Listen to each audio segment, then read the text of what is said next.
May 24-നാണ് Kochi തീരത്ത് MSC Elsa 3 എന്ന കപ്പൽ അപകടത്തിൽപ്പെട്ടത്. തീരത്ത് നിന്ന് 38 നോട്ടിക്കൽ മൈൽ ദൂരത്ത് വെച്ച് കപ്പൽ പൂർണ്ണമായും മുങ്ങി. കണ്ടെയ്നറുകളെല്ലാം കടലിൽ പതിച്ചു. കപ്പലിന്റെ ഇന്ധനം 2 നോട്ടിക്കൽ മൈൽ ചുറ്റളവിൽ വ്യാപിച്ചു. 84.44 മെട്രിക് ടൺ ഡീസലും 367.1 മെട്രിക് ടൺ ഫർണസ് ഓയിലും കപ്പലിലുണ്ടായിരുന്നു. കപ്പലിൽ ആകെ 640 കണ്ടെയ്നറുകളാണ് ഉണ്ടായിരുന്നത്. കപ്പൽ മുങ്ങിയതോടെ കണ്ടെയ്നറുകൾ കടലിൽ ഒഴുകി നടന്നു. കേരളത്തിലെ മത്സ്യത്തൊഴിലാളികളടക്കം ആ സമയം വലിയ ബുദ്ധിമുട്ട് അനുഭവിച്ചു. ഒഴുകി നടന്ന കണ്ടെയ്നർ തട്ടി മത്സ്യത്തൊഴിലാളികളുടെ ബോട്ടുകൾക്കും മീൻവലകൾക്കും കേടുപാട് സംഭവിച്ചു. കേരള തീരത്ത് ഇത്രയധികം കുഴപ്പങ്ങൾ സൃഷ്ടിച്ച കപ്പൽ കമ്പനിക്കെതിരെ കേസെടുക്കാനോ നടപടി സ്വീകരിക്കാനോ സർക്കാർ തയ്യാറായില്ല. കമ്പനിയിൽ നിന്ന് നഷ്ടപരിഹാരം ഈടാക്കിയാൽ മതി എന്നാണ് സംസ്ഥാനത്തിന്റെ നിലപാട്. ഷിപ്പിംഗ് കമ്പനിയായ MSC കമ്പനിക്ക് വിഴിഞ്ഞവുമായി നല്ല ബന്ധമായതിനാലാണ് ഇത്തരത്തിലുള്ള നിലപാടിലേക്ക് സർക്കാർ എത്തിച്ചേർന്നത് എന്നാണ് പറയുന്നത്. സർക്കാർ നിലപാടിനെതിരെ പ്രതിഷേധത്തിനൊരുങ്ങുകയാണ് പ്രതിപക്ഷം. സർക്കാരിന്റെ അനാസ്ഥയ്ക്കെതിരെ നാളെ തീരദേശ ജില്ലകളിൽ UDF ധർണ നടത്തും. ഇതിനിടെ ഇന്നലെ അപകടത്തിൽപ്പെട്ട സിംഗപ്പൂർ കപ്പൽ കത്തി അമരുകയാണ്. അവിടെ തീയണക്കാനുള്ള ശ്രമങ്ങളും ഊർജിതമായി തുടരുന്നു. തുടർച്ചയായി ഉണ്ടാകുന്ന കപ്പൽ അപകടങ്ങളിൽ മത്സ്യത്തൊഴിലാളികളും അസ്വസ്ഥരാണ്. കേരള തീരത്തെ തുടർച്ചയായ കപ്പൽ അപകടങ്ങളിൽ ദുരൂഹതയുണ്ട് എന്നാണ് പ്രതിപക്ഷ ആരോപണം. കേരളത്തിന്റെ അധീനതയിൽ അല്ലാത്ത ഇടത്ത് കപ്പൽ അപകടങ്ങൾ നടന്നാൽ സർക്കാരിന് എന്ത് നടപടിയാണ് സ്വീകരിക്കാൻ കഴിയുക? നമുക്ക് പരിശോധിക്കാം. കണ്ടുവരാം RDX റാപ്പ് 59 സെക്കൻഡ്. കേരള തീരത്ത് തുടർച്ചയായി ഉണ്ടാകുന്ന കപ്പൽ അപകടങ്ങളിൽ ദുരൂഹതയുണ്ടെന്ന് KPCC അധ്യക്ഷൻ സണ്ണി ജോസഫ് കഴിഞ്ഞ ദിവസം പറഞ്ഞിരുന്നു. കപ്പൽ അപകടങ്ങളെ സംസ്ഥാന സർക്കാർ ഗൗരവമായി കാണുന്നില്ലെന്നാണ് ആക്ഷേപം. അനാസ്ഥയ്ക്കെതിരെ നാളെ തീരദേശ ജില്ലകളിൽ മണ്ഡലം കോൺഗ്രസ് കമ്മിറ്റികളുടെ ആഭിമുഖ്യത്തിൽ പ്രതിഷേധ പ്രകടനങ്ങൾ നടത്താനാണ് കോൺഗ്രസിന് തീരുമാനം.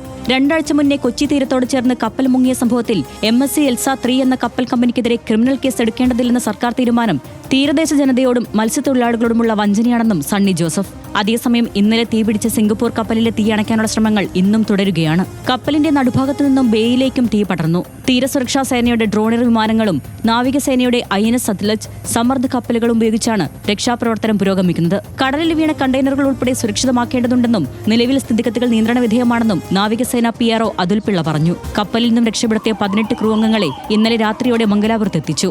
2 പേരുടെ നില ഗുരുതരമായി തുടരുകയാണ്.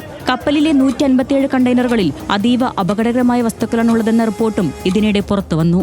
RDX rap news Malayalam.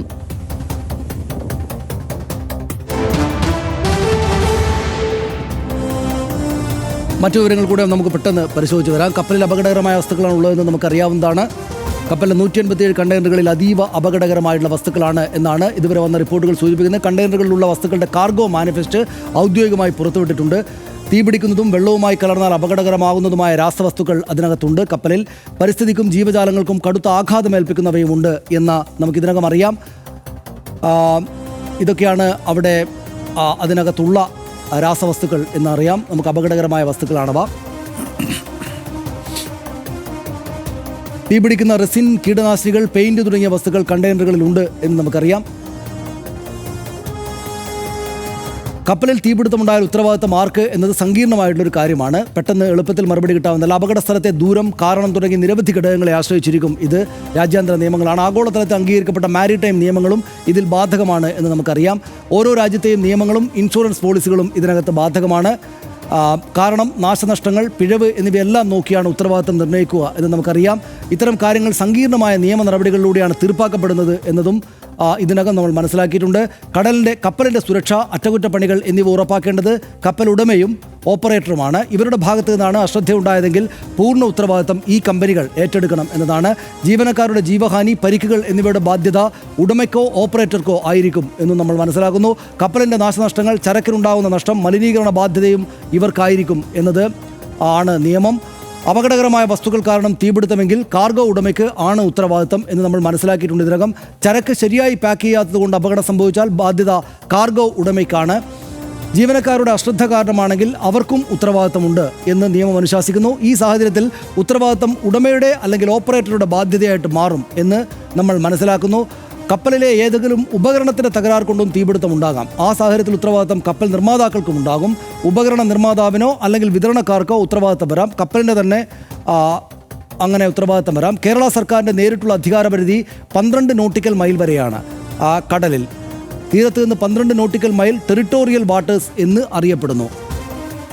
ഈ പരിധിക്കുള്ളിൽ സംസ്ഥാന സർക്കാരിനും കേന്ദ്ര സർക്കാരിനും ഇടപെടാൻ അധികാരമുണ്ട്. ഇരു സംസ്ഥാന കേന്ദ്ര സർക്കാരുകൾക്കും ഇടപെടൽ അവകാശമുണ്ട്. കപ്പൽ അവശിഷ്ടങ്ങൾ എത്തിയാൽ കേരള മാരിടൈം ബോർഡ് ഇടപെടും എന്നതാണ് അതിൻ്റെ നിയമം. 12 നോട്ടിക്കൽ മൈലിനുള്ളിൽ അപകടമുണ്ടായാൽ കേരളത്തിൽ ഇടപെടാം എന്നതാണ് സാഹചര്യം.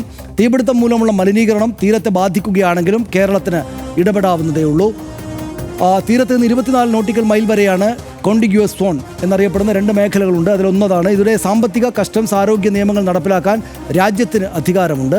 തീരത്ത് നിന്ന് 200 നോട്ടിക്കൽ മൈൽ ദൂരെയാണ് എക്സ്ക്ലൂസീവ് എക്കണോമിക് സോൺ എന്നറിയപ്പെടുന്നത്. അതാണ് രണ്ടാമത്തെ മേഖല. ഈ മേഖലയിൽ സമുദ്ര വിഭവങ്ങൾ ഖനനം ചെയ്യാൻ തീര രാജ്യത്തിന് മാത്രമാണ് അധികാരം എന്നതാണ് അതിൻ്റെ സംബന്ധിച്ചുള്ള നിയമം. 12 നോട്ടിക്കൽ മൈലിന് പുറത്ത് അപകടമുണ്ടായാൽ കോസ്റ്റ് ഗാർഡിനും നേവിക്കും ഉത്തരവാദിത്തമുണ്ട് എന്ന് നമ്മൾ അറിയുന്നു. അന്വേഷണവും നിയമ നടപടികളും അന്താരാഷ്ട്ര മാരിടൈം നിയമങ്ങൾ അനുസരിച്ചായിരിക്കും എന്ന് നമ്മൾ മനസ്സിലാക്കിയിട്ടുണ്ട്. കപ്പൽ അപകടങ്ങൾ അന്വേഷിക്കാൻ DG ഷിപ്പിങ്ങിന് സാധിക്കും. ഡയറക്ടർ ജനറൽ ഓഫ് ഷിപ്പിംഗ്, അദ്ദേഹത്തിനാണ് അതിൻ്റെ ചുമതല, ഉത്തരവാദിത്തം. കപ്പലുകൾ നിയമങ്ങൾ പാലിക്കുന്നുണ്ടോ എന്ന് ഉറപ്പാക്കാനും DG ഷിപ്പിങ്ങിന് അധികാരമുണ്ട് എന്ന് നമ്മൾ മനസ്സിലാക്കുന്നു. സിംഗപ്പൂർ കപ്പൽ കത്തിയമരുന്നത് 70 നോട്ടിക്കൽ മൈൽ ദൂരത്ത് വെച്ചാണ്. സിംഗപ്പൂർ കപ്പൽ ഇന്നലെ കഴിഞ്ഞ ദിവസം ഉണ്ടായത്. MSC എൽസ ആദ്യമുണ്ടായ അപകടം 3 കപ്പൽ മുങ്ങിയത് 38 നോട്ടിക്കൽ മൈൽ ദൂരത്ത് വെച്ചാണ് എന്ന് നമുക്കറിയാം. ഇതിനകത്ത് ഇപ്പോഴും ഇതിൻ്റെ മറ്റ് പ്രവർത്തനങ്ങളൊക്കെ നടന്നുകൊണ്ടിരിക്കുകയാണ്. ഈ 2 കപ്പൽ അപകടങ്ങൾ ഏതാണ്ട് സമാനമായ വലുപ്പമുള്ള കപ്പലുകൾ ഇങ്ങനെ അപകടത്തിൽപ്പെട്ടത് തുടരെ ഉണ്ടായത് ആശങ്കയും അത്ഭുതവും കൗതുകവും ഒക്കെ ഉണ്ടാക്കിയിട്ടുണ്ട്. പക്ഷേ കേരള സർക്കാരിനെതിരെ ഇവിടെ ഒരു സമരം നടക്കുന്നു, അവിടെ 2 കപ്പലുകൾ വീണതുകൊണ്ട് എന്നത് ആദ്യ നോട്ടത്തിൽ തന്നെയും രണ്ടാമത് നോക്കുമ്പോഴും വിശദമായിട്ട് പരിശോധിച്ചാലും ഒക്കെ കൗതുകവും ചിരി ഉണ്ടാക്കുന്നതാണ്. എന്താ ഹർഷന് തോന്നുന്നത്? അല്ല, അത് എനിക്ക് തോന്നുന്നത് നമ്മൾ നേരത്തെ പറഞ്ഞതുപോലെ ചില മാധ്യമങ്ങൾ അതിൻ്റെ കാർഡ് ഈ കൗതുകം ഒളിപ്പിച്ച് തന്നെ കൈകാര്യം ചെയ്യാൻ തീരുമാനിച്ചു എന്നാണ് എനിക്ക് തോന്നുന്നത്. കാരണം കപ്പലപകടം, അതായത് ഇത്രയേ ഉള്ളൂ ആകപ്പാടെ വരുന്നത് ഇതാണല്ലോ. കപ്പലപകടം, സംസ്ഥാന സർക്കാരിനെതിരെ സമരത്തിന് UDF, അപ്പോൾ സ്വാഭാവിക പ്രക്ഷോഭത്തിന് UDF എന്നൊക്കെ പറഞ്ഞിട്ടുള്ള കാർഡുകൾ വന്നു കഴിയുമ്പോൾ സ്വാഭാവികമായിട്ട് നമ്മൾ ആദ്യം പൊട്ടിച്ചിരിക്കും. കാരണം അവിടെ 10-50 നോട്ടിക്കൽ മൈൽ അപ്പുറത്ത് കപ്പൽ അപകടം സംഭവിച്ചിട്ടുണ്ടെങ്കിൽ അതിനെതിരെ ഇവിടെ എന്തിനാണ് പ്രക്ഷോഭം എന്നുള്ളത് ആണ് സ്വാഭാവികമായും നമ്മുടെ ചിന്തയിൽ വരിക. അതുകൊണ്ടാണ് ഇന്ന് എനിക്ക് തോന്നുന്നു കുറേ കൂടി അവർ കാര്യങ്ങൾ വിശദീകരിച്ചിട്ടുണ്ട്. കാരണം കേരള തീരത്ത് ഈ അപകടത്തിൻ്റെ തുടർച്ചയായി ഉണ്ടാകുന്ന സാഹചര്യങ്ങളെ നേരിടാൻ വേണ്ട തയ്യാറെടുപ്പുകൾ നടത്തുന്നതിനോ മറ്റിടപെടൽ നടത്തുന്നതിനോ കേസെടുക്കുന്നതിനോ ഒക്കെയുള്ള കാലതാമസം വരുത്തുന്നു സംസ്ഥാന സർക്കാർ എന്നുള്ളതാണ് അവരുടെ യഥാർത്ഥത്തിലുള്ള പരാതി. അപ്പോൾ ഈ വാർത്ത ഇങ്ങനെ വല്ലാതെ ട്രോൾ ചെയ്യപ്പെട്ടതുകൊണ്ട് അത് ഒരു സവിശേഷമായ ശ്രദ്ധ ആ വിഷയത്തിന് കിട്ടിയിട്ടുണ്ട് എന്നുള്ളതുമാണ് വാസ്തവം. സത്യത്തിൽ സനീഷ, ഇതിനകത്ത് ചില കാര്യങ്ങൾ ചെയ്യേണ്ടത് സംസ്ഥാന സർക്കാർ എന്നല്ല കേന്ദ്ര സർക്കാർ അടിയന്തരമായി ചെയ്യേണ്ട ചില കാര്യങ്ങളുണ്ട്. ഒന്ന്, വലിയ ട്രാഫിക് ഈ മേഖലയിലുണ്ട്, കപ്പലുകളുടെ ട്രാഫിക്. അപ്പോൾ സ്വാഭാവികമായും ഇവിടെ കോസ്റ്റ് ഗാർഡിൻ്റെ ശേഷി വർദ്ധിപ്പിക്കേണ്ടതുണ്ട്. കേരള തീരത്ത് കോസ്റ്റ് ഗാർഡിൻ്റെ ശേഷി വർദ്ധിപ്പിക്കേണ്ടതുണ്ട്. കുറേ കൂടി ഇത്തരം ഒരു അപകടം ഉണ്ടാകുന്ന സാഹചര്യം ഉണ്ടായാൽ രക്ഷാപ്രവർത്തനം നടത്തുന്നതിനോ അതല്ലെങ്കിൽ അതുപോലെ ഈ എണ്ണപ്പാടയൊക്കെ കടലിൽ കലരുന്ന സാഹചര്യത്തെ വളരെ പെട്ടെന്ന് പരിഹരിക്കുന്നതിന് വേണ്ട ചില ആധുനിക സങ്കേതങ്ങളും സമുദ്രപ്രഹരി അങ്ങനെ എന്തൊക്കെയോ പറഞ്ഞിട്ടുള്ള ഏർപ്പാടുകളുണ്ട്. അപ്പോൾ ഇത്തരം സംവിധാനങ്ങൾ ഏർപ്പെടുത്തുന്നതിന് വേണ്ട ഇടപെടൽ കേന്ദ്ര സർക്കാർ നടത്തേണ്ടതുണ്ട്. ഇനി സംസ്ഥാന സർക്കാർ ചെയ്യേണ്ട പ്രധാനപ്പെട്ട കാര്യം എന്ന് പറയുന്നത് ഇത്തരം സാഹചര്യം ഉണ്ടായാലും ഇപ്പോൾ കഴിഞ്ഞ തവണ ആദ്യത്തെ കപ്പലിൻ്റെ അപകടം ഉണ്ടായ സമയത്ത് തന്നെ സംസ്ഥാന സർക്കാർ തീരദേശത്തുള്ളവർക്ക് പ്രത്യേക സഹായം പ്രഖ്യാപിച്ചിരുന്നു. അത് അടിയന്തരമായി ചെയ്യേണ്ട സംഗതി തന്നെയാണ്. കാരണം കടലിൽ പോയി മത്സ്യബന്ധനം നടത്തുന്നവരെ സംബന്ധിച്ചിടത്തോളം വെല്ലുവിളിയാണ് ഈ സാഹചര്യം. അപ്പോൾ അങ്ങനെയുള്ളപ്പം അവർക്ക് സഹായം കൊടുക്കുന്നതിനുള്ള ഇടപെടൽ സംസ്ഥാന സർക്കാർ ചെയ്യണം. അത് കഴിഞ്ഞ തവണ ചെയ്തിരുന്നു. അതിപ്പോഴും എവിടെയെങ്കിലും ആ നിലയ്ക്കുള്ള ഒരു സാഹചര്യം നിലനിൽക്കുന്നുണ്ടെങ്കിൽ അതിലൊരു ഇടപെടൽ ഉണ്ടാവേണ്ടതുണ്ട് എന്നതാണ്. വേറൊന്ന്, ഈ കണ്ടെയ്നറുകൾ ഒഴുകി നടക്കുന്ന സാഹചര്യമുണ്ട് മറ്റേതെങ്കിലും തരത്തിൽ. ഇതിപ്പോൾ കേരള തീരത്തേക്ക് എടുക്കുമ്പോൾ മറ്റു പല അപകടങ്ങളും ഉണ്ടാകാം. ഇത് പൊട്ടിത്തെറിക്കുന്ന സംഗതികളുണ്ട് എന്ന് പറയുന്നു. അതിനെ കാര്യക്ഷമമായി നിരീക്ഷിക്കാനും അതിനെ ഡിഫ്യൂസ് ചെയ്യാനും മറ്റു തരത്തിൽ ഇടപെടലും നടത്തുന്നതിനുമൊക്കെ വേണ്ടിയിട്ടുള്ള ഒരു സംവിധാനം ഇനി സ്ഥിരമായി കേരളത്തിന് വേണം എന്നുള്ള ഒരു യാഥാർത്ഥ്യം നമ്മൾ തിരിച്ചറിയുന്നുണ്ട്. അതിനുള്ള തുടക്കമെങ്കിലും ഈ ഘട്ടത്തിൽ കുറിക്കേണ്ടതുണ്ട്. നമുക്കിപ്പോൾ കോസ്റ്റൽ പോലീസ് ഉണ്ട്, ചില സംവിധാനങ്ങളൊക്കെ ഉണ്ട്. പക്ഷേ അതിനപ്പുറത്ത് ഇപ്പോൾ തീരദേശ ഗ്രാമങ്ങളിൽ കൃത്യമായ ഇതേക്കുറിച്ചുള്ള ബോധവൽക്കരണം നടത്തേണ്ടതുണ്ട്. പിന്നെ ഇപ്പോൾ ഈ പ്ലാസ്റ്റിക് മാലിന്യം വലിയ തോതിൽ കേരള തീരത്ത് അടിയുന്ന സാഹചര്യം ഉണ്ടായി ആദ്യത്തെ കപ്പലിൽ തകർന്നപ്പോൾ. പക്ഷേ അത് സമയബന്ധിതമായി അത് നീക്കം ചെയ്യുന്നതിനൊക്കെ വേണ്ടിയിട്ടുള്ള ഒരു ഇടപെടൽ ഉണ്ടാകാതെ പകച്ചു നിൽക്കുന്ന ഒരു സാഹചര്യം നമുക്കുണ്ടായി എന്നുള്ളത് വസ്തുതയാണ്. ഇനി ഇപ്പോഴത്തെ സാഹചര്യം ഇതിപ്പോൾ മൺസൂൺ ആയതുകൊണ്ട് തന്നെ നമുക്ക് 100% പ്രതീക്ഷിക്കാം ഇപ്പോൾ പോകുന്ന ഈ മാലിന്യങ്ങളും ഈ പറയുന്ന കണ്ടെയ്നറുകളും എല്ലാം കേരള തീരത്തേക്ക് തന്നെയാണ് എത്താൻ പോകുന്നത് എന്ന്. എന്ത് ഇടപെടലാണ് ഇതിൽ നടത്തിക്കൊണ്ടിരിക്കുന്നത് എന്നുള്ളത് തുടർച്ചയായി തീരദേശവാസികളെയും ജനങ്ങളെയും ബോധ്യപ്പെടുത്തി ബോധ്യപ്പെടുത്തേണ്ട ഉത്തരവാദിത്വവും സർക്കാരിനുണ്ട്. അത് സർക്കാർ അടിയന്തരമായി ചെയ്യേണ്ടതുണ്ട്. അതാണ് ഇന്നത്തെ മനോരമ പത്രത്തിൽ വന്നിരിക്കുന്ന ഡോക്ടർ ജോസ് പോൾ എന്ന ഒരു വിദഗ്ധൻ. അദ്ദേഹം മുംബൈ ജവഹർലാൽ നെഹ്റു പോർട്ട് ട്രസ്റ്റ് മുൻ ആക്ടിംഗ് ചെയർമാനും ഗോവ പോർട്ടിൻ്റെ ട്രസ്റ്റിൻ്റെ മുൻ ചെയർമാനും ലേഖകൻ. അദ്ദേഹത്തിൻ്റെ ഒരു ഒറ്റപ്പെട്ട അപകടങ്ങൾ ദുഷ്പേരുണ്ടാക്കില്ല എന്നൊരു പ്രതികരണം. കപ്പൽ ഗതാഗതത്തെ ബാധിക്കില്ല, രാജ്യാന്തര തലത്തിൽ തിരിച്ചടിയായില്ല. കേരളത്തിൻ്റെ പുറംകടലിൽ അപ്രതീക്ഷിതമായി 2 കപ്പൽ അപകടങ്ങൾ ഉണ്ടായെങ്കിലും ഇതുവഴിയുള്ള ഗതാഗതത്തിന് രാജ്യാന്തര തലത്തിൽ ഒരുവിധ ദുഷ്പേരും ഉണ്ടാകുമെന്ന് കരുതുന്നില്ല. രണ്ടും ഒറ്റപ്പെട്ടതും യാദൃശ്ചികവുമായി സംഭവിച്ച അപകടങ്ങളാണ്. അത് തമ്മിൽ പ്രഥമ ദൃഷ്ട്യാ ബന്ധവുമില്ല. മുൻകാലങ്ങളിൽ നിന്ന് വ്യത്യസ്തമായ എത്രയോ ആയിരം കപ്പലുകളാണ് വിവിധ കപ്പൽ പാതകളിലൂടെ സഞ്ചരിക്കുന്നത്. കർശനവും ശാസ്ത്രീയവുമായ നിയന്ത്രണ സംവിധാനങ്ങളുള്ളതിനാൽ ഏറെക്കുറെ കുറ്റമറ്റ രീതിയിലാണ് കപ്പൽ ഗതാഗതം നടക്കുന്നത്. ഒറ്റപ്പെട്ട ചില അപകടങ്ങൾ ഉണ്ടാകുന്നുണ്ടെന്ന് മാത്രം. ഇത് എല്ലാവരും മനസ്സിലാക്കേണ്ടതാണ്. കാരണം ആ സെന്റർ പേജ് കണ്ടപ്പോൾ ഞാൻ ആകെ പകച്ചു. പക്ഷേ ഈ ചെറിയ കുറിപ്പ് ഇത് വളരെ വ്യക്തമായിട്ട് അദ്ദേഹം പറഞ്ഞിരിക്കുക. നമ്മൾ ഇന്നലെ കഴിഞ്ഞ ദിവസം പറഞ്ഞു 1 ലക്ഷത്തോളം കപ്പലുകൾ ആണ് ശരാശരി കടലിൻ്റെ മുകളിൽ ഇങ്ങനെ പരന്ന് കിടക്കുന്നത്. പലയിടങ്ങളും പല അപകടങ്ങളും ഉണ്ടാകുന്നുണ്ട്. ആ അപകടങ്ങളിൽ 2 നമ്മുടെ തീരത്തായി യാദൃശ്ചികമായിട്ടെന്ന് മാത്രമേ അതിനകത്ത് കാണുന്നുള്ളൂ. പക്ഷേ ഇതിനകത്ത് ഈ യൂജീൻ പെരേര കഴിഞ്ഞ ദിവസം അവിടെ സമരം നടത്തിയപ്പോൾ പറഞ്ഞു MSC കമ്പനിയുമായും വിഴിഞ്ഞം പോർട്ടുമായും പ്രത്യേക ബന്ധമുണ്ടെന്ന് ചീഫ് സെക്രട്ടറി മലയാള മനോരമ കൊടുത്ത അഭിമുഖത്തിൽ പറഞ്ഞു. എന്താണ് ഈ ബന്ധം? സംസ്ഥാനത്തിന് വലിയ ദുരന്തം നൽകിയ കമ്പനിയാണ് MSC. ചീഫ് സെക്രട്ടറി മത്സ്യത്തൊഴിലാളിയോട് മാപ്പ് പറയണം. നശിക്കാനിരിക്കുന്ന കപ്പലിനെ കടലിൽ മുക്കിയിരിക്കുകയാണ്. കമ്പനിക്കെതിരെ ഗൗരവമേറിയ കേസ് തന്നെ എടുക്കണം. ഇതിൽ ഈ കപ്പലിൽ മുക്കിയിരിക്കുകയാണെന്നതിന് വിശദീകരണം ജോസ് പോൾ നൽകുന്നുണ്ട്. MSC വലിയ കമ്പനിയാണ്, ഇങ്ങനെയൊന്നും ചെയ്യുന്നതല്ല എന്ന്. പക്ഷേ ആ ആരോപണങ്ങളങ്ങ് മാറ്റിവെച്ചാൽ പോലും, അത് പ്രകോപനം കൊണ്ടുണ്ടായതാണെങ്കിൽ എന്ന് വിചാരിച്ചാൽ പോലും കമ്പനിക്കെതിരെ ഗൗരവമേറിയ കേസെടുക്കണമെന്ന് അവരുടെ ആവശ്യം, എല്ലാവരുടെ ആവശ്യം. അതൊരു പ്രത്യേകിച്ചുള്ള കാര്യമായിട്ട് എനിക്ക് തോന്നി. സംസ്ഥാന സർക്കാരിനുള്ള പരിമിതി എന്ന് പറയുന്നത് ഇൻഷുറൻസ് വഴി പണം സമാഹരിക്കാനാകും. ഒരുപക്ഷെ നമ്മൾക്ക് നഷ്ടപരിഹാരം വലിയ തുക തന്നെ കിട്ടിയേക്കാം ഇൻഷുറൻസ് കമ്പനിയിൽ നിന്നുള്ളതായിരിക്കും. രണ്ടാമത് ഈ വിഴിഞ്ഞം കമ്പനിയുമായിട്ട് ബന്ധമുണ്ടെന്നാണ്. പക്ഷേ ഇത്തരം സംഗതികളിൽ MSC കമ്പനി സംസ്ഥാന സർക്കാരുമായിട്ട് ബന്ധമുള്ള ഒരു സ്ഥലത്ത് നിന്ന് തങ്ങൾക്കെതിരെ ഇതുപോലൊരു സാഹചര്യത്തിൽ കപ്പലിൽ മുങ്ങിപ്പോയിട്ട് സാഹചര്യത്തിൽ കേസ് വന്നാൽ അവരതുകൊണ്ട് പ്രകോപിതരായിട്ട് വിഴിഞ്ഞം കമ്പനിയുമായിട്ടുള്ള ബന്ധം അല്ലെങ്കിൽ വിഴിഞ്ഞം പോർട്ടുമായിട്ടുള്ള ബന്ധം വിച്ഛേദിക്കുമെന്ന് കരുതുക.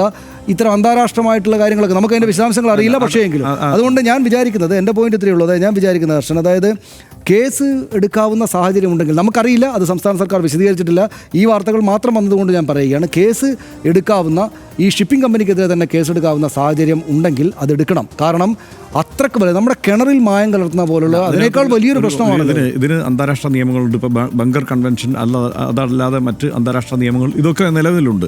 അതനുസരിച്ച് ഇതിൻ്റെ നഷ്ടപരിഹാരം നേടിയെടുക്കാൻ വേണ്ട ശ്രമം ഇത് കുറച്ച് സങ്കീർണവുമാണ്. ഈ മാരിടൈം കേസുകളുടെ കാര്യത്തിൽ അത് കുറേ സങ്കീർണമാണ്. അപ്പോൾ അത് ഈ സ്വാഭാവികമായും സർക്കാരിന് കിട്ടിയിട്ടുള്ള ഉപദേശം ഈ നഷ്ടപരിഹാരം നേടിയെടുക്കാനുള്ള ഇടപെടൽ നടത്തുക എന്നുള്ളതായിരിക്കും. പ്രാഥമികമായി ഒരു കേസിന് പോകുക എന്നുള്ളതായിരിക്കും. കാരണം അതിന് പരിമിതിയുണ്ട് നമ്മുടെ ഈ അതിർത്തിയിൽ നിന്ന്. പക്ഷേ സംസ്ഥാന സർക്കാർ വേണമെങ്കിൽ സംസ്ഥാന സർക്കാർ നൽകിയിരിക്കുന്ന വിശദീകരണം യൂജീൻ പെരേര ചൂണ്ടിക്കാണിക്കുന്ന മനോരമയ്ക്ക് നൽകിയ അഭിമുഖത്തിലോ മറ്റോ ചീഫ് സെക്രട്ടറി ഈ വിഴിഞ്ഞം കമ്പനിയുമായിട്ട് ബന്ധമുണ്ട്, വിഴിഞ്ഞം പോർട്ടുമായിട്ട് നല്ല ബന്ധമുള്ളത് കൊണ്ടാണെന്നാണ്. എന്തായാലും അത് പരിഹരിക്കാവുന്ന കാര്യമാണെങ്കിൽ അങ്ങനെ പരിഹരിക്കട്ടെ. കപ്പൽ ഛേദങ്ങൾ പരിചിതമല്ലാത്ത ജനതയാണ് നമ്മൾ. നമ്മുടെ തീരത്ത് 2 ആഴ്ചയുടെ ഇടവേളയിൽ 2 വലിയ കപ്പൽ ദുരന്തങ്ങൾ സംഭവിച്ചിരിക്കുന്നു. കൊച്ചി തീരത്ത് കപ്പൽ മുങ്ങിത്താണ് അപകടത്തിൽ തീരത്തിനുണ്ടായ തിക്താനുഭവങ്ങളിൽ നിന്ന് മുക്തമാകും മുമ്പ് ബേപ്പൂരിൽ അടുത്ത അപകടം. ഇത്തവണയും 50-ലേറെ കണ്ടെയ്നറുകൾ കടലിൽ പതിച്ചു എന്നാണ് വിവരം. നേരത്തോട് നേരം കഴിഞ്ഞിട്ടും നടുക്കടലിൽ ഒരു മദർഷിപ്പ് നിന്ന് കത്തുകയാണ്. അതിൽ നിറയെ അതീവ അപകടകരമായ രാസവസ്തുക്കൾ നിറച്ച കണ്ടെയ്നറുകളും. കടൽക്കാറ്റിലും തിരയിലും വേലിയേറ്റത്തിലും കപ്പലിൻ്റെയും കാർഗോയുടെയും നാശാവശിഷ്ടങ്ങൾ ഉടൻ നമ്മുടെ തീരത്തെത്തിയേക്കാം. കടലിൽ കലരുന്ന മാലിന്യം മത്സ്യസമ്പത്തിനെ ബാധിച്ചേക്കാം. നമ്മുടെ സംവിധാനങ്ങളെ സംബന്ധിച്ചും അസാധാരണമായ സാഹചര്യമാണിത്. ഇന്നലെയും RDX പറഞ്ഞതുപോലെ ഇത്തരം സംഭവങ്ങൾ ഇനി നമ്മൾ കൂടുതൽ പ്രതീക്ഷിക്കണമെന്ന് വിചാരിക്കുന്നവരുമുണ്ട്. അത് നേരിടാൻ സംവിധാനങ്ങൾ ഒരു മനസ്സായി തയ്യാറെടുക്കണം. ഒരു കപ്പൽ ജയത്തിൻ്റെ പ്രത്യാഘാതം കൈകാര്യം ചെയ്യേണ്ടതിൻ്റെ പരിപൂർണ്ണ ഉത്തരവാദിത്തം ആർക്കെല്ലാം എന്നതിന് കേന്ദ്ര നിയമങ്ങളും അന്താരാഷ്ട്ര മാരിടൈം നിയമങ്ങളും എല്ലാം ബാധകമാണ്. ബ്ലെയിം ഗെയിമുകൾക്കുള്ള സമയമല്ല ഇത് എന്ന് വിചാരിക്കണം. സാഹചര്യത്തെ അവധാനതയോടെ കൈകാര്യം ചെയ്യാൻ സംവിധാനങ്ങൾക്ക് സാധിക്കട്ടെ. സംവിധാനങ്ങളെ സമ്മർദ്ദപ്പെടുത്താതെ സാഹചര്യം മനസ്സിലാക്കി പെരുമാറാനും എല്ലാവർക്കും ആകട്ടെ.